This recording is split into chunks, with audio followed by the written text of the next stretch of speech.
الحمد للہ وکفا والصلاة والسلام علی من لا نبی بعدہ وعلی آلہ واصحابہ الذین اوفوا عہدا الذین هم خلاصۃ العرب الاربع وخیر الخلائق بعد الانبیاء اما بعد فاعوذ باللہ من الشیطان الرجیم بسم اللہ الرحمن الرحیم احل اللہ البیع وحرم الربا قال النبی صلی اللہ علیہ وسلم من اقال نادما اقال اللہ عثراته یوم القیامہ صدق اللہ العظیم وصدق رسولہ النبی الأمی الکریم ونحن على ذلك لمن الشاہدین والشاکرین والحمد للہ رب العالمین۔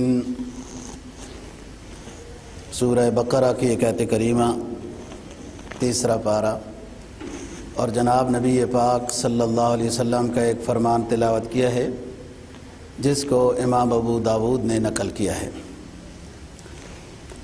فرمایا بیع و شراء شریعت کے اصول کے مطابق ہو تو حلال ہے اور سود حرام ہے۔ قرآن مجید نے اس بات کو کئی مقام پہ فرمایا نحن قسمنا بینہم معیشتہم فی الحیات الدنیا ورفعنا بعضہم فوق بعض۔ ہم نے پیسہ معیشت تقسیم کیا، کسی کو مالدار کسی کو غریب بنایا ہے۔ امام ابو داود نے جو نبی پاک صلی اللہ علیہ وسلم کا فرمان نقل کیا ہے، آپ کا ہر فرمان ہی بہت عظیم ہے، لیکن کاروباری حضرات کے لیے یہ بہت اونچا فرمان ہے اگر اس پر عمل کریں۔ فرمایا من اقال نادما، جو بائع چیز بیچ کر مشتری کو دے کر فارغ ہو جاتا ہے اور مشتری پھر گھر میں جا کے پریشان ہو جاتا ہے کہ ابھی میری یہ چیز ضرورت نہیں تھی، پیسے کہیں اور ضرورت تھے، یہ چیز مجھے نہیں لینی چاہیے تھی۔ چیز خریدنے والا مشتری گھر جا کر پریشان ہو جاتا ہے، مشورہ کرتا ہے، کوئی ایسی بات سامنے آ جاتی ہے کہ پیسہ دوسری جگہ میں زیادہ ضرورت ہے، واپس آ جاتا ہے چیز واپس کرنے کے لیے۔ تو فرمایا کہ وہ بائع اس پریشان مشتری کو دیکھ کر خوشی کے ساتھ چیز واپس لے لیتا ہے اور اس کو مشتری کو بائع پیسے دے دیتا ہے۔ اقال اللہ عثراته یوم القیامہ، اللہ تعالیٰ اس بائع کی تمام غلطیاں آخرت کے لحاظ سے جو ہیں معاف کر دے گا، اس کی مغفرت کر دے گا۔ اس نے ایک بندے کو راحت پہنچائی، اگر نہ واپس کرتا تو اتنی بات نہیں تھی، بھائی آپ لے گئے ہو، بیع و شراء مکمل ہو گئی ہے، یہی بات۔ ایک اور روایت میں فرمایا کہ جو بائع جس طرح خوشی سے چیز کو بیچتا ہے، بیچ کر خوش ہو جاتا ہے کہ اچھا ہوا، کچھ نفع آ گیا ہے، اسی خوشی کے ساتھ اگر چیز کو واپس لے لیتا ہے تو جنت کے سارے دروازے کھول دیے جاتے ہیں۔ کاروبار پیغمبرانہ سنت ہے، صحیح اصول کے مطابق ہو تو کتنی عظیم سعادت اور نیکیوں کا باعث بنتا ہے کاروبار۔ قرآن مجید نے سورہ زخرف میں 25واں پارہ، نبی پاک صلی اللہ علیہ وسلم پر جب قرآن مجید نازل ہونا شروع ہوا اور آپ کو پیغمبر بنایا گیا تو بہت سارے انہوں نے فضول اعتراضات کیے جن کی کوئی حیثیت نہیں ہے۔ ان میں سے ایک اعتراض یہ بھی تھا، وَقَالُوا لَوْلَا نُزِّلَ هَذَا الْقُرْآنُ عَلَى رَجُلٍ مِّنَ الْقَرْيَتَيْنِ عَظِيمٍ وَقَالُوا لَوْلَا نُزِّلَ هَذَا الْقُرْآنُ عَلَى رَجُلٍ مِّنَ الْقَرْيَتَيْنِ عَظِيمٍ۔ کافر کہنے لگے، مشرکین مکہ کہنے لگے، اگر قرآن مجید کو نازل کرنا ہی تھا اللہ پاک نے تو کیوں نہیں نازل کیا گیا مالدار شخص پر، اس بستی میں جو سب سے بڑا مالدار شخص تھا، علی رجل من القریتین عظیم، اس پر نازل کیا جاتا، مالدار شخص پر نازل کیا جاتا۔ وہ ان کا اپنا نظریہ ہے، اپنے لحاظ سے انہوں نے بات کی ہے۔ اللہ فرماتا ہے اہم یقسمون رحمت ربک، کیا آپ کے رب کی رحمت کے تقسیم کے یہ نمائندے ہیں؟ مال و دولت یا نبوت عطا کرنا یہ اللہ کی مہربانی اور رحمت ہے، تو اللہ اپنی رحمت کے تقسیم کے معاملے میں خود مختار ہے، نہ کہ ان کو بنایا ہوا ہے کہ یہ جو کہہ رہے ہیں کہ اس کو کیوں پیغمبر بنایا گیا، بڑے آدمی کو پیغمبر بنایا جاتا۔ اہم یقسمون رحمت ربک، کیا یہ لوگ ہیں آپ کے رب کی رحمت کی تقسیم کرنے والے یا ہم ہیں؟ پھر آگے انہوں نے جو بات کہی کہ مالدار شخص پر قرآن مجید نازل کیا جاتا تو زیادہ وہ تھا، یوں تھا، اس کو فرمایا نحن قسمنا بینہم معیشتہم فی الحیات الدنیا ورفعنا بعضهم فوق بعض درجات لیتخذ بعضهم بعضا سخریا ورحمت ربک خیر مما یجمعون۔ ہم معیشت کو تقسیم کرتے ہیں، نحن قسمنا بینہم معیشتہم فی الحیات الدنیا، ہم معیشت کو تقسیم کرتے ہیں، کسی کو مالدار بناتے ہیں، کسی کو درمیانہ، کسی کو غریب۔ نحن قسمنا بینہم معیشتہم فی الحیات الدنیا ورفعنا بعضهم فوق بعض، بعض کو زیادہ دیا، بعض کو کم۔ لیتخذ بعضهم بعضا سخریا، کیوں ایسا کیا؟ بعض کو مالدار، بعض کو غریب، نظام دنیا چلانے کے لیے، تاکہ ہر ایک دوسرے کا محتاج ہو۔ نظام دنیا چلانے کے لیے تاکہ ہر ایک دوسرے کا سارے برابر بنا دی جاتے، ایک دوسرے کو محتاج ہی نہ ہوتے، نظام کیسے چلتا؟ لیتخذ بعضهم بعضا سخریا، تاکہ بعض کی خدمت کریں۔ ورحمت ربک خیر مما یجمعون، آپ کے رب کی مہربانی، انعام، نیکی، پرہیزگاری، یہ تو جو کچھ مال و دولت جمع کیا جاتا ہے اس سے کہیں زیادہ بہتر ہے۔ قرآن مجید نے 14ویں پارے سورہ نحل میں بیان فرمایا واللہ فضل بعضکم علی بعض فی الرزق فما الذین فضلوا براد رزقہم علی ما ملکت ایمانہم فہم فیہ سواء افبنعمت اللہ یجحدون۔ یہ اعتراض کرتے ہیں کہ ان کو نبی بنا دیا گیا، یوں کر دیا گیا اور فلاں ہو گیا، سارے اس طرح ہیں۔ تو فرمایا کہ یہ اللہ کی تقسیم کے اوپر اعتراض کرتے ہیں کہ اس کو مالدار بنایا، اس کو غریب بنا دیا، اشتراکیت کا نظام۔ اعتراض کرتے ہیں اللہ نے فلانے کو اتنا مالدار بنایا، ہمیں تو غریبی بنایا۔ لوگ اس طرح کہتے ہیں، بات جہالت کی باتیں، اللہ کی تقسیم پر ناراض ہو کے کہتے ہیں، غلط بات ہے، نہیں کہنا چاہیے۔ فرمایا چلو جو مالدار ہیں انہوں نے کبھی اپنا مال اپنے نوکروں میں برابر تقسیم کر دیا ہے کہ چلو آقا بھی برابر، غلام بھی برابر، مالک بھی، فیکٹری کا مالک بھی برابر، مزدور بھی برابر، سارے برابر؟ ایسا کوئی نہیں کرتا، اللہ پر اعتراض کرتے ہیں۔ تو بات یہ ہے اللہ کا نظام ہے دنیا میں، اس نے یہ نظام اپنے حکمت کے مطابق یہ تقسیم کر دیا ہے۔ اب دیکھو نا کتنی بڑی خوبصورت بلڈنگیں ہیں، آپ کو پوری دنیا کے ملکوں میں نظر آتی ہیں، تھوڑی بہت اپنے ملک میں بھی نظر آتی ہیں۔ ان بلڈنگوں کو بنانے والا مزدور ہے جو ان پڑھ ہوتا ہے، مزدور جو بالکل ان پڑھ ہے، یہ اس کی خدمت سے یہ فلک بوس عمارتیں تیار ہوتی ہیں۔ تو اس کو کتنا حق دیا جاتا ہے، کیا کیا دیا جاتا ہے؟ اللہ کا نظام ہے، اگر ساری مالدار ہوتے، مزدور کون ہوتا، پھر یہ بلڈنگیں کیسے بنتی؟ اللہ نے کسی کو پڑھا لکھا بنایا، کسی کو روڈ والے نظام کو سمجھایا، کسی کو کیا کیا، یہ سارے ایک دوسرے کے محتاج ہیں۔ کوئی مالدار فیکٹری والا شخص ہو، بڑا مالدار ہو، اور وہ سمجھے کہ میں بے نیاز ہوں، کسی کا محتاج نہیں ہوں، تو غلط بات ہے، وہ مزدور کا محتاج ہے۔ مزدور ہڑتال کر لیں تو کیسے پسینے پیشانی سے شروع ہو جاتے ہیں مالکان کے، پیشانی سے پسینہ جلدی نہیں آتا، بہت آخر میں آتا ہے، یا وہی کے اثرات میں زیادہ مشکل ہوتی ہے۔ نبی پاک صلی اللہ علیہ وسلم کو پیشانی پر پسینہ آتا تھا جب وہی نازل ہوتی تھی، تو پسینے شروع ہو جاتے ہیں، مزدور ہڑتال کر لیں۔ تو بات یہ ہے کہ مزدور جس طرح محتاج ہے مزدوری کرنے کا اور لوگوں کی خدمت کرتا ہے اور تنخواہ لیتا ہے، ایسے ہی مالدار شخص بھی محتاج ہے کہ اس کو جب مزدور نہیں ملیں گے وہ کیا کرے گا۔ اس لیے فرمایا لیتخذ بعضهم بعضا سخریا ورحمت ربک خیر مما یجمعون. بعض کو بعض کتابیں بنا دیا، خدمتگار بنا دیا، محتاج بنا دیا. ہر کوئی دوسرے کا محتاج ہے، ہر کوئی. اس میں بادشاہ سلامت یہ سمجھیں، خصوصاً جمہوریت والے، کہ ہم بڑے ہیں، وہ تو ہیں ہی نہیں بڑے بالکل ہی. کہ ابھی تھوڑے دنوں میں دیکھنا کیسے در در کے گلیوں میں اور یوں جناب پھریں گے، ووٹ ہمیں دینا، ووٹ ہمیں دینا. یہ کیا بات چاہیے؟ اور وہ محتاج ہیں ان کے. تمام نظام اس طریقے سے چل رہا ہے. اب فرض کرو کہ بڑے نخرے کے ساتھ بڑے افسر اور حکومتی بندے بڑے پھر رہے ہوں تو کیا کمال کیا ہے؟ سارا اسی عوام کے ٹیکس کی تو تمہاری تنخواہیں ہیں، اتنے نخرے کی کیا بات ہے؟ یہی عوام جس کے اوپر تم اپنا غرور اور نمود دکھا رہے ہو، اسی عوام کے ٹیکس سے تمہارے یہ نخرے ہیں. تو یہ سارے ایک دوسرے کے محتاج ہیں. کوئی تعلی نہیں قائم کر سکتا کہ میں بڑا ہوں اور باقی سارے حقیر ہیں. ہر کسی کا دوسرے کے ساتھ تعلق ہے. اللہ نے یہ نظام تقسیم کیا ہے. فرمایا لِيَتَّخِذَ بَعْضُهُمْ بَعْضًا سُخْرِيًّا وَرَحْمَةُ رَبِّكَ خَيْرٌ مِّمَّا يَجْمَعُونَ. تو بات چل رہی تھی، ربیع الاول کا مہینہ بھی شروع ہو گیا الحمدللہ. اللہ پاک مسلمانوں کو ربیع الاول کے صحیح مقصد سمجھنے کی کہ سنت کی اتباع میں آ جائیں نا. اصل تو متبع شریعت کامیاب ہے، متبع شریعت میں آ جائیں.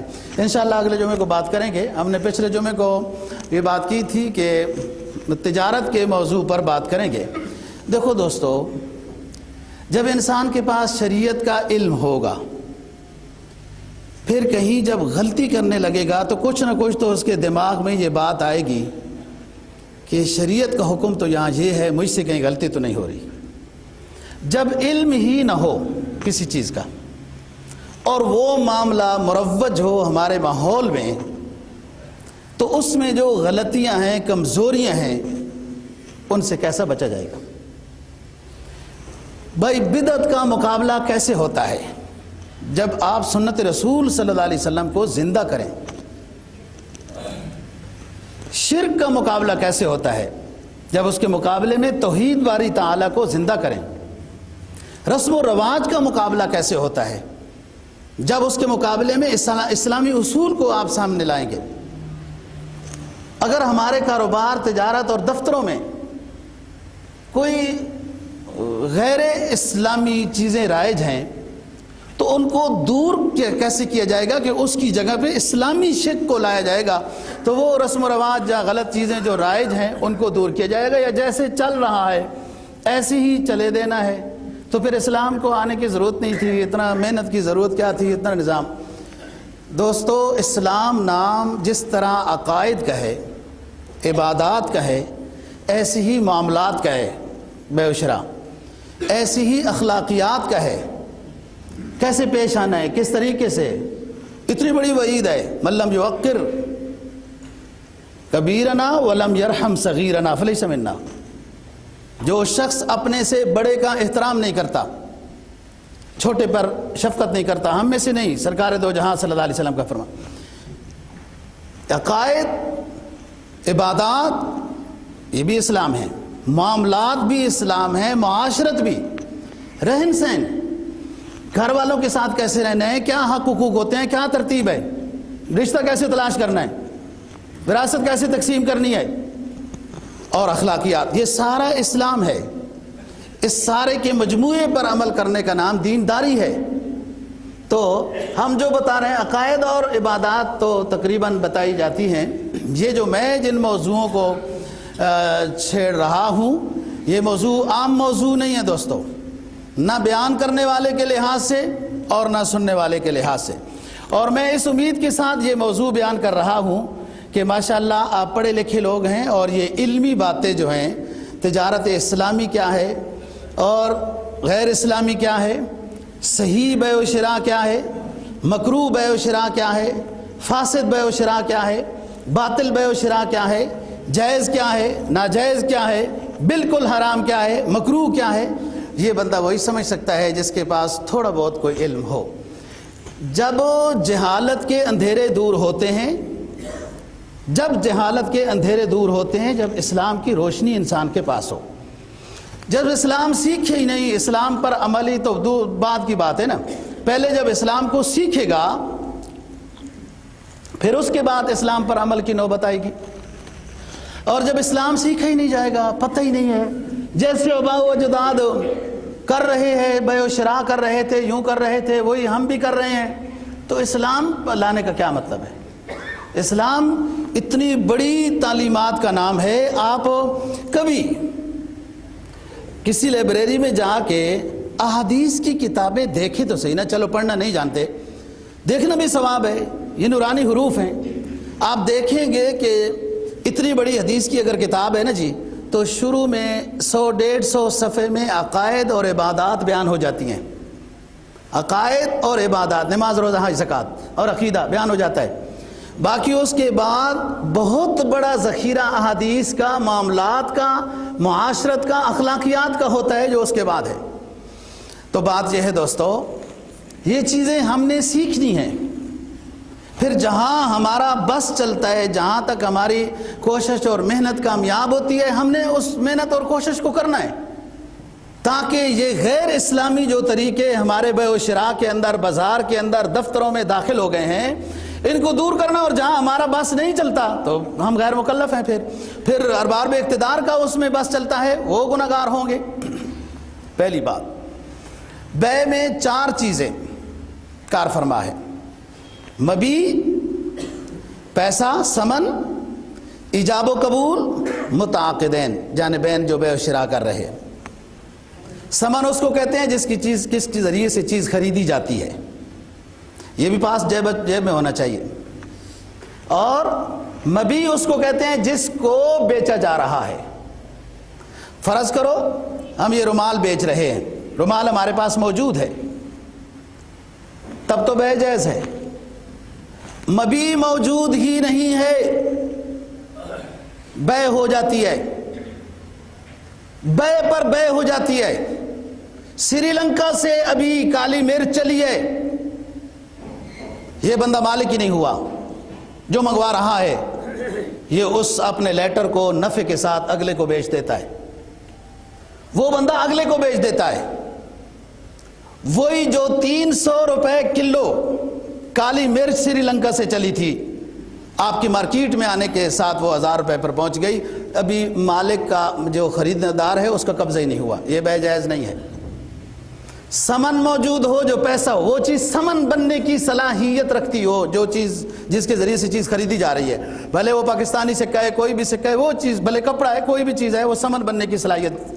مبی جو اشیاء منقولہ ہیں، جنہیں اٹھایا جا سکتا ہے، منتقل کیا جا سکتا ہے، جن چیزوں کو، اس پر قبضہ ضروری ہے. اگر وہ چلی ہی نہیں ابھی تک اور لوگ بے کر رہے ہیں اور اس پر نفع بھی کمائے جا رہے ہیں، کراچی کے بازار سٹا دیکھو اور یہ چیز دیکھو، بندہ حیران ہوتا ہے. یہ چیز جب مبی پاس ہے پھر بے جائز ہے، جس پر قبضہ ہے جائز ہے.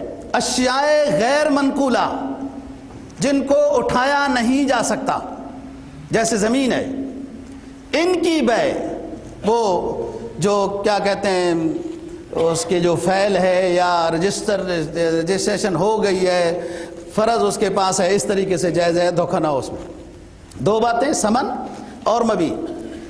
تیسری چیز کہ ایجاب و قبول ہو، یہ بندہ کہے میں بیچتا ہوں، وہ کہتا ہے میں خریدتا ہوں، بے تاب ہوتی ہے. یا یہ کہ رواج ایسا ہے، وہ چیز ہے ہی 10 روپے کی، سارے لوگ جانتے ہیں، وہ بندہ 10 روپے رکھ جاتا ہے، وہ چیز اٹھا کے لے جاتا ہے. جیسے باہر کے ملکوں میں سکہ ڈالو اور نقشے پر اس جیسے پیپسی اور ان چیزوں کا نقشہ بنا ہوا ہے، سکہ ڈال دیا اس نقشے کے اوپر کہ آپ نے مرنڈا پینا ہے، انگلی لگاؤ تو بھڑک او کے نیچے مرنڈا گر جاتا ہے، بس بے جائز ہے. وہ رواج ہے، انہوں نے اس لیے یوں رکھا ہوا ہے.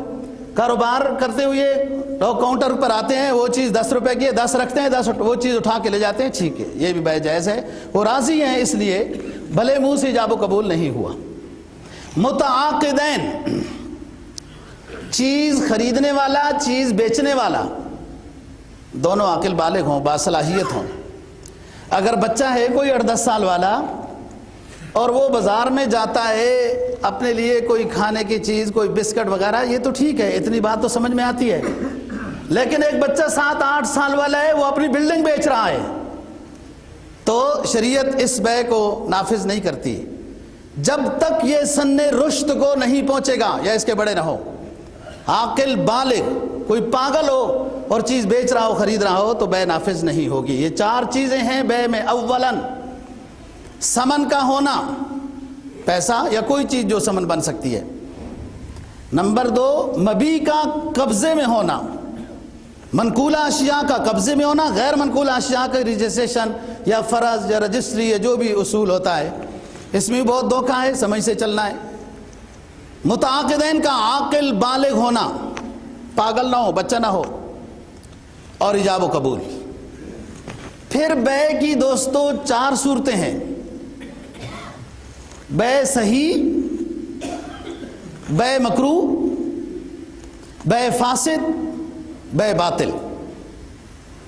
بے صحیح یہ ہے کہ یہ چیز 10 روپے کی بندہ بیچ رہا ہے، یہ بندہ اس کو چیک کر رہا ہے، 10 روپے دیتا ہے، وہ چیز اس سے لے لیتا ہے، دونوں راضی بازی ہیں، اس میں کوئی شرط، کوئی ایسی چیز گول مول، کوئی دھوکہ نہیں ہے، یہ بے صحیح ہے۔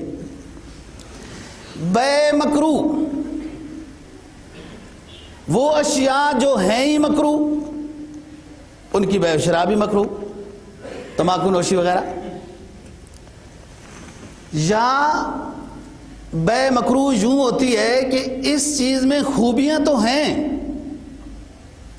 لیکن اس بندے نے کچھ اتنی زیادہ بیان کر دی گئی ہے کہ جو حد سے تجاوز ہو گیا ہے۔ بے تو جائز ہے لیکن حد سے تجاوز جو اس کے اندر تھی اس سے حد سے تجاوز کر دیا ہے، بے میں کراہت آ جاتی ہے۔ جیسے حلف، خواہ حلف کھانے سے، قسم کھانے سے بے میں کراہت آ جاتی ہے۔ اسی طریقے سے جمعے کی اذان ہو جائے، اس کے بعد بے و شراء، یہ مکروہ ہے۔ الا یہ کہ راستے میں آتے ہوئے جلدی سے ٹوپی لے لیے، مسواک لے لیے، جس میں فسعوا الی ذکر اللہ میں رکاوٹ نہیں ہوئی۔ جمعے کے لیے حکم ہے نا، فسعوا الی ذکر، اذا نودی للصلاۃ من یوم الجمعہ فسعوا الی ذکر اللہ۔ جب اذان جمعہ ہو جائے تو مسلمانوں دوڑو، سستی چھوڑو، دوڑنے کا حکم ہے۔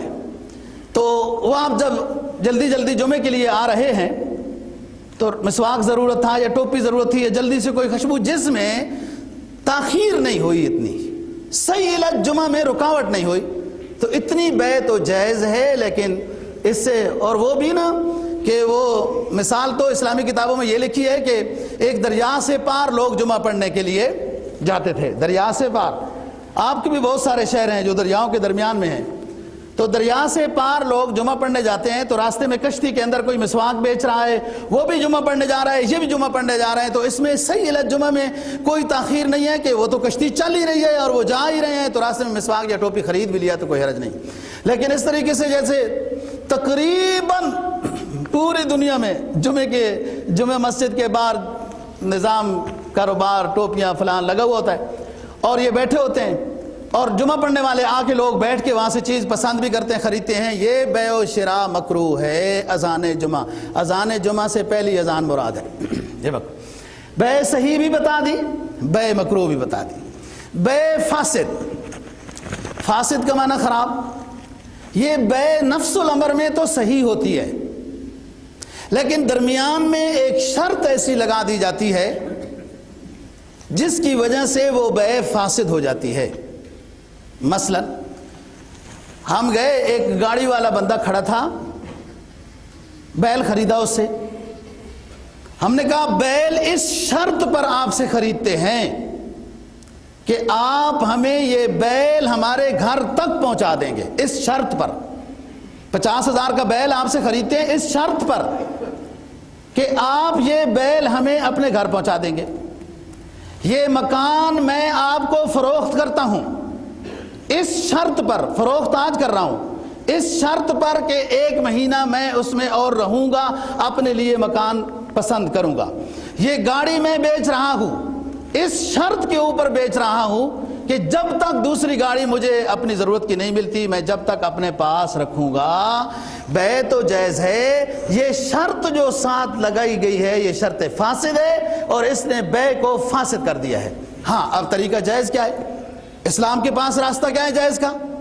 آپ سیدھی بات کریں، بھی مکان میں نے آپ کو بیچ دیا ہے، یہ آپ کا ہو گیا، آج سے بے ہماری مکمل ہو گئی، یہ 10 لاکھ کا مکان ہے، 10 لاکھ پر اس نے قبضہ کر لیا، یہ مکان آپ کا ہے، میں آپ سے ایک بیع ختم ہو گئی، میں آپ سے گزارش کرتا ہوں کہ 3 دن میں اس مکان میں آہستہ آہستہ منتقل کر لوں گا سامان، آپ کی اگر اجازت ہے تو میں 3 دن اس مکان میں جو آپ کو بیچا ہے رہتا ہوں، اگر آپ اجازت نہیں دیتے تو میں آج سے ہی اس کو خالی کر دیتا ہوں۔ یہ بیع فاسد ہے، اور بعض دفعہ نہ جانتے ہوئے ایسی شرط لگا دی جاتی ہے اور اگلا بندہ مجبور ہوتا ہے، اس نے چیز بیچنی ہوتی ہے، خریدنی ہوتی ہے، بس اس طرح کی بات میں پھنس جاتا ہے۔ ایسی شرط نہیں لگانی چاہیے، یہ بیع فاسد ہے، اس کا سمجھنا بھی آسان ہوا۔ بیع باطل، باطل کا لفظ شریعت میں اس چیز پر بولا جاتا ہے کہ جس کی کوئی وقت اسلام کی نظر میں نہیں ہے۔ اسلام اس چیز کو مال ہی نہیں کہتا، وہ مال ہی نہیں اسلام کی نظر میں، کوئی شخص اس کو بیچتا ہے بیع ہوگی نہیں۔ یہ ایسا ہی ہے جیسے کوئی شخص اپنے زیرہ میں محرم سے نکاح کر لے، نکاح ہوگا ہی نہیں۔ کوئی اپنی بھانجی سے نکاح کر لے، بھائی مہر بھی اس میں طے ہوا، گواہ بھی اس میں ہو گئے، نکاح خان بھی آ گئے، رجسٹرار بھی آ گئے، اور پتاسے اور چھوارے بھی تقسیم کر دیے گئے، سارا کچھ ہو گیا، نکاح کے گواہ بھی ہو گئے، ایجاب و قبول بھی ہوا، مہر بھی طے ہوا، سب کچھ ہوا۔ یہ نکاح ہوگا ہی نہیں کہ اس کو طلاق دے کے ختم کر دیا جائے۔ ذی رحم محرم، مثلا بھانجی کے ساتھ کسی نے نکاح کر لیا، حضرت یحییٰ علیہ السلام کے ساتھ بادشاہ کی جو تھی نا جی وہ لڑائی جھگڑا، اور حضرت یحییٰ علیہ السلام کو شہید کر دیا گیا تھا، وہ بات یہی تھی، وہ ذی رحم محرم کے ساتھ نکاح کرنا چاہتا تھا، حضرت یحییٰ علیہ السلام نے اس کا مقابلہ کیا۔ بھائی جب غلط باتیں ہو تو علماء نہیں بولیں گے جو صاحب شریعت ہیں، اور کون بولے گا؟ لوگ کہتے ہیں مولوی بڑے ٹھیکیدار ہیں اسلام کے، تو آپ نے پڑھنا چاہے نا، آپ تو EBC پڑھتے رہے، آپ اسلام پڑھتے تو ٹھیکیدار آپ بن جاتے۔ جب اسلام کے خلاف بات ہوگی تو کون بولے گا؟ عالم نہیں بولے گا جو شریعت سمجھا ہوا ہے، تو اور کون بولے گا؟ فٹ لوگ کہتے ہیں جناب یہ اسلام کے ٹھیکیدار ہیں، کون کہتا ہے کہ یہ مولوی اسلام کے ٹھیکیدار ہیں؟ اتنے بڑے بڑے مدرسے ہیں، ان کے بڑے بڑے گیٹ ہیں، نہ کوئی فیس ہے نہ کوئی شرط ہے، آؤ نا اسلام پڑھو، سمجھو قرآن حدیث کو، کون ٹھیکیدار ہے؟ اس اسلامی مذہب میں تو ٹھیکیداری کی بات ہی نہیں ہے۔ حضرت ابو بکر گئے دنیا سے تو اپنے بیٹے کو خلیفہ ہی نہیں بنایا، ٹھیکیداری کی تو اس میں بات ہی نہیں ہے۔ حضرت عمر گئے، خلافت شہادت ہو رہی ہے، اپنے بیٹے کو لوگوں نے کہا، تب بھی انہوں نے خلیفہ نہیں بنایا، جو زیادہ حقدار تھے ان کے حوالے کی یہ بات۔ اسلام میں تو صحابہ کرام رضی اللہ تعالیٰ عنہ کوئی حبشہ سے آئے، کوئی روم سے آئے، کوئی کہاں سے آئے، یمن سے آئے، مدینہ میں رہ گئے، اسلام پڑھا تو سب سے بڑے حافظ حدیث کہلائے حضرت ابو ہریرہ رضی اللہ تعالیٰ عنہ۔ یہ یمن کے ہیں، دوس قبیلے کے ہیں۔ اسلام میں ٹھیکیداری نہیں، لیکن جو اسلام پڑھے گا تو اسی کو ہی کچھ حروف آتے ہوں گے نا، وہی تو بات کرے گا۔ اسلام پڑھنا چاہیے، سب کو پڑھنا چاہیے، اسلام سب کا ہے۔ تو بات کر رہا ہوں، جو چیز اسلام میں سرے سے مال ہی نہیں ہے، اس کی اگر بیع و شراء کی جائے ہوگی نہیں۔ جیسے میں نے مثال آپ کو زیرہ میں محرم کی دی، جیسے کوئی شخص شراب کا کاروبار کرتا ہے، خنزیر کا کاروبار کرتا ہے، مردار کا کاروبار کرتا ہے، یا پچھلے دنوں میں جو پاکستان میں گدھوں کا نظام چلا تھا، اس طرح ظاہر ہے کسی نے کاروبار تو کیا ہے اور کسی نے کیا کیا ہے۔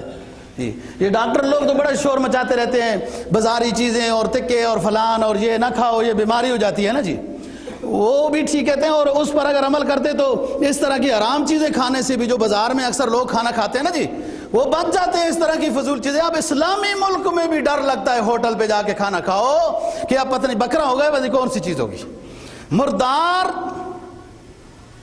خنزیر، شراب، اس طرح کی جو چیزیں اسلام کی نظر میں وہ چیزیں مال ہی نہیں ہیں سرے سے، ان کا کوئی کاروبار کرتا ہے، کوئی کاروبار نہیں، اس کا کوئی نفع جائز نہیں ہے، کوئی کچھ بھی نہیں۔ یہ تو اتنی سخت چیزیں ہیں کہ ان کا لکھنے والا، ان کا گواہ بننے والا، ان کو لے کے آنے والا، ان کو دیکھنے والا، اس کے لیے کچھ چیز مہیا کرنے والا، سارے گناہگار ہیں شراب کے لحاظ سے۔ وہ لوگ کہتے ہیں جی وہ اقلیت ہے تو ان کو شراب کی اجازت ہو گئی ہے، تو فلان ہو گیا، تو اس طرح ہو گیا۔ کسی مذہب میں، کسی آسمانی مذہب میں شراب حلال نہیں ہے، وہ الگ بات ہے، ان کو کسی نے اجازت دی یا کیا ہوا، تو مسلمانوں کو اس میں مدد کرنے کی کیا ضرورت ہے؟ اگر وہ لوگ کچھ کافر جو اس طرح کے کام کرتے ہیں، مسلمان کو ہرگز اس میں شریک نہیں، دیکھنے کی بھی اجازت نہیں ہے۔ مومن تو شراب کو یا اس طرح کی چیز کو ارادتاً دیکھی بھی نہیں، دور رہے۔ اور مشکوک چیزیں کہ فلانی ٹافی کے اندر یہ آ گیا، فلانی بوتل میں یہ آ گیا، فلانے بسکٹ میں یہ آ گیا، فلانی چیز میں، بھائی ایسی بات ہے کہ ان مشکوک چیزوں سے اگر ہم نہیں بچتے ہیں تو کیا فرق پڑتا ہے؟ کیا ہمارا گزارا نہیں ہو سکتا؟ کوئی ضروری ہے وہی مہنگی ٹافی جو انہوں نے بنائی ہے وہ کھانی ہے؟ بھائی ہمارے پاکستانی بسکٹ 10-15 روپے کا پیکٹ مل جاتا ہے، ان کا بسکٹ 300 روپے کا پیکٹ ملتا ہے، اور ہے بھی مشکوک، اس پر لکھا ہوا بھی ہے۔ کیا آپ کا گزارا نہیں ہو سکتا کہ آپ ایک مشکوک چیز کے پیچھے لگے ہوئے ہیں؟ اور ایک اسلامی ملک نے جو چیزیں بنائی ہیں ان کو کیوں نہیں کھاتے، استعمال کرتے؟ بہرحال اس کے اوپر نیٹ میں سارا کچھ آ چکا ہے، اور ان چیزوں سے بچنا ہے جو مشکوک ہیں۔ بس مومن کی تو پہچان یہ ہے، حلال تو ویسے واضح ہے، حرام ویسے واضح ہے، مومن کی پہچان یہ ہے فمن اتقى الشبہات، وہ تو شبہ سے بھی اپنے آپ کو بچاتا ہے کہ اس میں یوں ہو گیا یوں ہو گیا، بس یہ بچوں گزارا ہوتا ہے۔ تو بات یہ ہے بے باطل، اس بے کو کہتے ہیں کہ اسلام میں وہ مال ہی نہیں ہے اور اس کی مدد بھی نہیں کرنی۔ کوئی بندہ اپنی سواری والی ٹیکسی پر ہیروئن اٹھا کے لے کے جا رہا ہے، یا افیون اٹھا کے لے کے جا رہا ہے، شراب اٹھا کے لے کے جا رہا ہے، یا کوئی اور اسی طرح کی غلط چیز ناجائز جس کو اسلام نے کہا وہ اٹھا کے لے کے جا رہا ہے، اور ساتھ دلیل یہ دے رہا ہے او جی ہم نے تو مزدوری کرنی ہے نا، ہم تو اپنی مزدوری کا پیسہ لے رہے ہیں۔ تو چور کیا کرتا ہے؟ اس نے محنت نہیں کرتا، وہ ساری رات جاگتا ہے، پلاننگ بناتا ہے، اس نے محنت نہیں کی۔ ڈاکو کیا کرتا ہے؟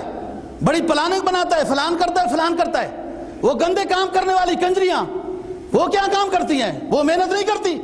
یہ کون سی دلیل ہے کہ ہم نے تو جناب محنت ہی کی ہے نا، اپنی ٹیکسی کے اوپر اٹھا کے لے گئے، ہماری ٹیکسی چلی ہے، ہمارا پیٹرول جلا ہے، تو بے شک ہمیں پتہ تھا کہ یہ شراب اٹھا کے لے جا رہا ہے، ہم تو اپنی محنت کی جی جناب کمائی لے رہے ہیں۔ ہرگز نہیں، الا یہ کہ آپ کو پتہ نہیں تھا کہ وہ کاٹن میں کیا تھا تو الگ بات ہے، لیکن جب پتہ ہے یہ چیز چرس ہے، بھنگ ہے، افیم ہے، فلاں ہے یا پاؤڈر ہے، شراب ہے، خنزیر ہے، یہ چیزیں جو ہیں حرام ہیں، جو نجس لعین ہی ہیں، نجس لعین ہی ہیں۔ جب آپ کو معلوم ہے آپ کی سزوکی، آپ کی ٹیکسی، آپ کا ٹرک ہرگز یہ چیز نہ اٹھائے، یہ ناجائز ہے کاروبار، اور اس کے آپ اس کے مددگار بن رہے ہیں، یہ بے باطل ہے۔ ان چیزوں سے بچنا ہے، یہ مومن کی پہچان ہے۔ مومن نے اپنے کردار کے ساتھ یہ واضح کرنا ہے کہ صاف ستھرا ہوتا ہے ایمان والا۔ ایمان والا تو اندر باہر سے پاک ہوتا ہے نا جی۔ قرآن نے مشرک کو کہا انما المشرکون نجس، نجس اس کو کہتے ہیں جو اندر باہر سے ناپاک ہو، اور ایمان والا ایسا پاک ہوتا ہے جو اندر باہر سے پاک ہوتا ہے۔ تو مومن کو تو ان چیزوں سے بچنا ہے جو مشکوک چیز ہو، اور یہ نظریہ رکھنا ہے اسباب کو اختیار کرنا اللہ کا حکم ہے۔ کاروبار کے لیے، دفتر کے لیے، مزدوری کے لیے اسباب کو اختیار کرنا شریعت کا حکم ہے، پیغمبرانہ سنت ہے، اور فیصلہ اللہ کے حوالے ہے۔ ہم نکل پڑے ہیں روزی کمانے کے لیے، اللہ رزق حلال کی روزی دے گا، درمیان میں اگر کوئی راستے میں ایسی چیز آئے اس سے بچنا ہے، یہ بے باطل ہے۔ بے صحیح کی دوستو 7 قسمیں ہیں، سبق پڑھو، یہ درس نظامی کا سبق پڑھا رہا ہوں آپ کو۔ پہلی قسم بے مقائضہ، چیز کے ذریعے سے چیز خریدنے کو اسلامی تعلیمات میں اس کو بے مقائضہ کہتے ہیں۔ مثلا ایک شخص کپڑا دے رہا ہے دوسرے کو، اس کو سردی لگی ہوئی، اس کو چادر ضرورت ہے، وہ فروٹ بیچ رہا ہے، اور اس سے سیب کی پیٹی لے رہا ہے۔ چیز دے کر چیز لینا، جب دونوں راضی ہو گئے بس صحیح ہے بات، اس کو بے مقائضہ کہتے ہیں۔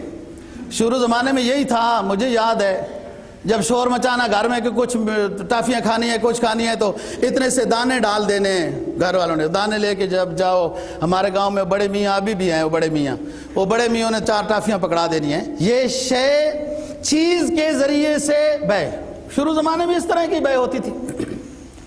دوسری بے، بے مساومہ، کاروباری حضرات توجہ سے سنیں، اور میں تو پہلے تقریروں میں کہہ چکا ہوں کہ دفتر والے ساتھی بھی ضرور تھوڑا بہت کاروبار کیا کریں، اس میں بڑی برکت ہے۔ بعض حدیث میں 90%، بعض حدیث میں 99% کاروبار میں اللہ نے برکت رکھی ہے، اور اس سے پہلے جو ہے وہ مال غنیمت میں ہے جو ہم تو چھوڑ بیٹھے ہیں۔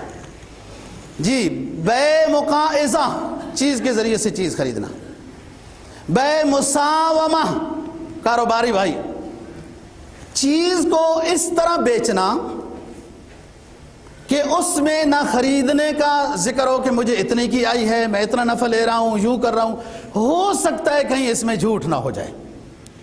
بس بتا دیا وہ بندہ چیز لینے کے لیے آیا، جی 10,000 کی ہے، وہ کہتا ہے 8 کی دے دو، 8.5 میں بات طے ہو گئی۔ یہ سب سے بہترین بے ہے کہ وہ راضی ہو گیا بغیر اس چیز کے ذکر کیے کہ یہ مجھے اتنے کی آئی ہے، اتنا کرایہ لگائے، اتنا نفع لے رہا ہوں۔ اس میں ہو سکتا ہے انسان ہے کمزور ہے، کوئی چیز یاد نہ رہے کہ یہ کتنے کی آئی ہے، کیا ہوا، اس لیے کسی ریٹ پر دونوں راضی ہو جائیں بغیر ذکر کیے کتنے کی آئی ہے کتنے کی نہیں۔ اور آج کل لوگ ویسے بھی بڑے سمجھدار ہیں، سنت پر عمل کر کے آتے ہیں اور ریٹ کو ویسے بھی، اس کو کہتے ہیں بے مساومہ، بائع اور مشتری کسی ریٹ پر، اس چیز کی کسی ریٹ پر راضی ہو گئے ہیں، بس ٹھیک ہے۔ نمبر 3، بے مرابحہ، فضیلت والی بے، بڑی فضیلت والی بے، لیکن یہ خیال رکھنا ہے کہ کہیں اس میں غلطی نہ ہو جائے۔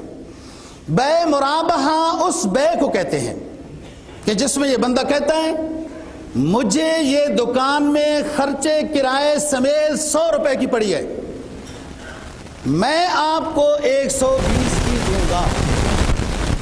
یہ بے مرابحہ ہے، بڑے صاف ستھرے الفاظ میں، لیکن اس میں خطرہ ہے کہ کہیں انسان سے بھول نہ ہو جائے، پتہ نہ ہو اس کو، تو پھر جھوٹ ہو جائے گا، جس سے منع کیا گیا ہے کہ بے مرابحہ، ربحہ نفع، کہ پتہ ہے اس کو مجھے دکان میں یہ 100 روپے کی پڑی ہے، میں 120 کی 30 کی دے رہا ہوں، بے مرابحہ ہے۔ صحیح یاد ہے تو یہ بات کریں، صحیح یاد نہیں ہے تو یہ بات نہیں کرنی چاہیے، جھوٹ ہو جائے گا۔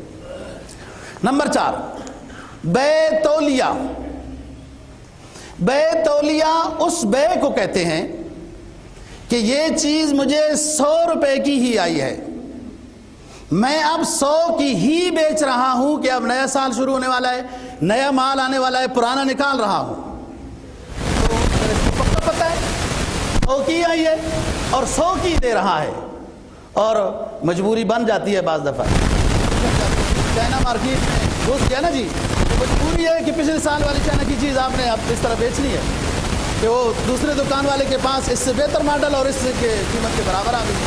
بے تولیہ اس بے کو کہتے ہیں شریعت کی نظر میں جتنے کی چیز آئی ہے اتنے کی دے رہا ہے، کوئی نفع نہیں لے رہا۔ آگے جی، بے سلم اس بے کو کہتے ہیں کہ ایڈوانس رقم دے دی جائے، پھر اس کے بعد شرائط ہے، فلانی چیز لینی ہے، اتنی لینی ہے، اس صفت کی لینی ہے، فلانے مقام تک آپ نے پہنچانی ہے، فلانی تاریخ کو دینی ہے، یہ ساری شرائط طے ہو گئی، آج پیسے دیے جا رہے ہیں بے سلم میں۔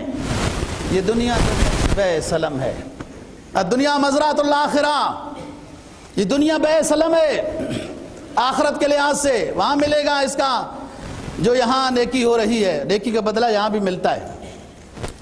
بعض لوگ اس لیے زیادہ نیکی کی طرف نہیں آتے کہ نیکی کا بدلہ تو آخرت میں ملتا ہے، وہاں تو اللہ مہربان ہے، یہاں کیا کریں گے، وہ یہ سوچ غلط ہے۔ یہ دنیا میں بھی ملتا ہے نیکی کا بدلہ، آخرت میں ملتا ہے، اللہ کا نظام ہے یہ جی۔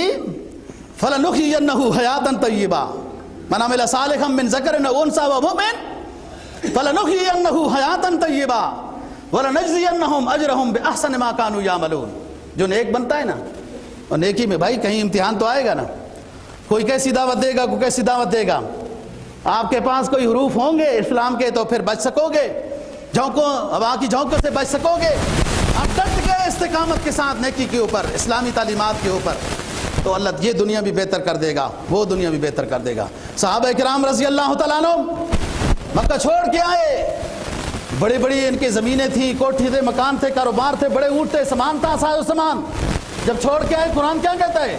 للفقراء المہاجرین الذین اخرجوا من دیارہم، وہ فقیر جو مکہ چھوڑ کے مدینے آئے ہو بھائی، ان کے پاس تو ابھی بھی جبل عمر، جہاں پر بہت بڑی مایا ناز قسم کی دنیا کی، جس کے اوپر کئی ہیلی کاپٹر اتر سکتے ہیں، لاکھوں حاجی اس میں، اور ایسے ایسے کھانوں کی ہوٹلیں، بندہ اندر ہی گم ہو جاتا ہے۔ جبل عمر پر جو بنایا گیا یہ جبل عمر ہے، حضرت عمر فاروق رضی اللہ تعالیٰ کی طرف۔ اس طرح ساروں کے مکانات تھے، مویشیاں تھی، کچھ نہ کچھ تھا، سب چھوڑ دیا اللہ اور اللہ کے رسول کے نام پر۔ تو سب کچھ تو تھا، قرآن ان کو فقیر کہہ رہا ہے۔ فقیر اس کو کہتے ہیں جس کے پاس کچھ بھی نہ ہو۔ یہ سارا کچھ چھوڑ کے آئے، اور پھر اللہ نے تھوڑے سے ہی امتحان کا زمانہ گزارا تو یہ سارے علاقے ان کے ہو گئے، یہ مالدار بن گئے۔ فقیری بھی اچھی چیز ہے، ہاں فقیری بھی اچھی چیز ہے، اس میں متوجہ اللہ ہوتا ہے انسان۔ یہ تھوڑی بہت پریشانی آ جاتی ہے، بیماری آ جاتی ہے، کبھی غربت آ جاتی ہے، کچھ نہ، یہ بڑی اچھی نعمت ہے، یہ بڑی اچھی نعمت ہے۔ مصیبت عین راحت ہے اگر ہو عاشق صادق، مصیبت عین راحت ہے اگر ہو عاشق صادق۔ کوئی پروانے سے پوچھے کہ جلنے میں مزہ کیا ہے، اسے پتہ نہیں، جو بھی پریشانی آتی ہے اور انسان اس میں متوجہ اللہ ہو جائے، متوجہ اللہ ہو جائے، یہ مصیبت نہیں ہے، یہ تو نعمت ہے۔ جس نے آپ کو سر بسجود کر دیا، جس مصیبت نے آپ کے دل میں رقت پیدا کر دی، جس مصیبت نے آپ کو اللہ اور اللہ کا رسول یاد دلا دیا، یہ مصیبت نہیں، یہ بہت بڑی نعمت آپ کے لیے بن کے آئی ہے کہ بھٹکے ہوئے کسی راستے پہ لا دیا ہے۔ تو بتا رہا ہوں بے سلم، یہ دنیا جنت کی بے سلم ہے، اس میں نیکی وہاں جمع ہو رہا ہے سارا۔ تو ایڈوانس پیسے دیے جاتے ہیں، اور چیز 3 مہینے بعد، 2 مہینے بعد، مہینے بعد، جیسے شرائط طے ہو جائیں اس کے مطابق ہو۔ بہرحال استثناء بھی ایڈوانس، چیز جوتا بنواتے ہیں، کوئی چیز بناتے ہیں، ایڈوانس دے دیا۔ ایک بات تھوڑی سی سمجھ لو، اس کو لوگ بیانہ کہتے ہیں، بعض دفعہ کاروبار کرتے ہیں نا جی تو بیانہ، یہ بیانہ نہیں ہے، یہ بیعانہ ہے، عین کے ساتھ ہے، بیعانہ۔ بے کرنے کے لیے لاکھ روپے کی بے ہو گئی، 5000 روپے ہم ایڈوانس دے دیا، باقی پیسے دیں گے آپ کو اور یہ چیز اٹھا لیں گے۔ بعد میں کوئی مسئلہ ہو جاتا ہے، وہ چیز بندہ نہیں لینا چاہتا۔ مارکیٹ کا اصول، سرمایہ داری نظام کا ناصور کیا ہے؟ سرمایہ داری نظام کا کیا ہے؟ جناب چیز آپ نہیں لینا چاہتے ہو تو بیانہ ضابط ہو گیا، اور وہ نہیں دینا چاہتا تو ڈبل بیانہ واپس کرے، فضول بات ہے یہ، کوئی ایسی بات نہیں اسلام میں، ان چیزوں سے بچنا ہے۔ ٹھیک ہے، ایک بندہ اگر آپ کو مسلمان بھائی ہے، کوئی بھی ہے، انسان ہے، وہ چیز نہیں لینا چاہتا، جتنے اس کا پیسے ہیں بیانے کے اتنے واپس کر دیے جائیں، اور اس کے لیے بھی دعا کی جائے، اس سے بھی کہا جائے بھائی آپ دعا کرو، آپ کو اللہ اچھی کوئی چیز دے دے، میری چیز بھی بک جائے گی، کوئی ایسی پریشانی نہیں ہونی چاہیے۔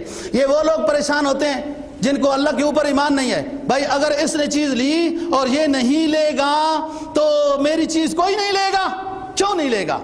آپ اسلامی نقطہ نظر سے اس چیز کو خوشی کے ساتھ واپس کریں اور بیانہ پورا دے دیں، آپ دیکھیں کہ وہی چیز آپ کی الحمدللہ کیسی برکت کے ساتھ بک جائے گی۔ اسی کو حدیث میں جو میں نے خطبے میں تلاوت کی، من اقال نادما اقال اللہ اسراتہ یوم القیامہ، رواہ ابو داود۔ جس شخص نے چیز واپس کی خوشی کے ساتھ، اس بندے نے استعمال نہیں کی، مطلب عیبدار نہیں کیا اس کو۔ اب یہ بھی تو نہیں ہے نا کہ وہ عیبدار بنا کے تو پھر کہے کہ جناب واپس کرنے کی بڑی فضیلت ہے، چیز واپس کرو۔ چیز استعمال نہیں کی، عیبدار نہیں بنایا اس کو، واپس آ گیا، بھائی میں پریشان ہو گیا ہوں، مجھے چیز نہیں خریدنی تھی، اور یہ بندہ بائے خوشی سے چیز واپس لے لیتا ہے، فرمایا قیامت کے دن اللہ اس کی ساری غلطیوں کو معاف کر دے گا۔ اور دوسری حدیث کہ جس خوشی کے ساتھ اس بائے نے چیز کو بیچا، اور فضیلت بھی بیان کرتے ہیں، مسکراتے بھی ہیں، اچھے اخلاق کے ساتھ پیش آنا چاہیے نا جی، جس خوشی اور اچھے اخلاق کے ساتھ چیز کو بیچا، وہ بندہ واپس کرنے آ گیا اور اس نے اس میں عیب نہیں ڈالا، اسی خوشی کے ساتھ اس چیز کو یہ شخص واپس لیتا ہے۔ حدیث میں آتا ہے اس نے اپنے لیے 8 دروازے جنت کے کھلوا لیے، آپ نے تعاون کیا اس کے ساتھ۔ ہو سکتا ہے گھر میں گیا، اس کے پاس کیا پریشانی بنی، پیسوں کے لیے کوئی مشکل ہو گیا، یہ بھی آپ کا تعاون ہے، یہ آپ کا صدقہ ہے۔ جس طرح صدقہ دینا ثواب ہے، اس طرح یہ کام بھی صدقہ ہے۔ خندہ پیشانی سے کسی سے پیش آنا یہ بھی صدقہ ہے، اچھے اخلاق سے پیش آنا یہ بھی صدقہ ہے۔ جیسے کسی کو قرض دینا صدقہ ہے، ہر روز 10 گنا ثواب ملتا رہتا ہے۔ قرض دینا فرض نہیں ہے، قرض دینا واجب نہیں ہے، آپ کا دل مطمئن ہے جو قرض مانگ رہا ہے اس کو آپ دیں، لیکن 10 دن کے لیے آپ نے قرض دیا 100 روپیہ، ہر روز 10 گنا نیکی صدقے کا ثواب آپ کو ملتا رہے گا، لیکن دینا واجب اور ضروری نہیں ہے دوستو۔ دنیا بہت تنزل کی طرف جا رہی ہے، واپس نہیں کرتے ہیں، پھر لڑائیاں ہو جاتی ہیں، گالی گلوچ ہوتے ہیں، اور کچھ نہ ہو تو غیبت ہو جاتی ہے کہ فلانے بندے کو جناب پیسے دیے تھے ابھی تک تو واپس نہیں کیے، اب غیبت تو ہو گئی نا، اس کی بدنامی تو ہو گئی۔ قرض سوچ سمجھ کے دینا ہے، ثواب بہت ہے، لیکن القرض مقراض المحبہ، قرض محبت کو کاٹ دیتا ہے، لوگ ٹائم پر نہیں دیتے پیسے۔ آگے چلیں، بے سلم ہو گئی۔ 7ویں بے صرف سواد سے، یہ کپڑے دھونے والی صرف نہیں ہے، یہ سونے والی صرف ہے۔ سونے کو صرافہ، عربی زبان میں منی چینجر کو صرافہ، زرگر کو صرافہ کہتے ہیں۔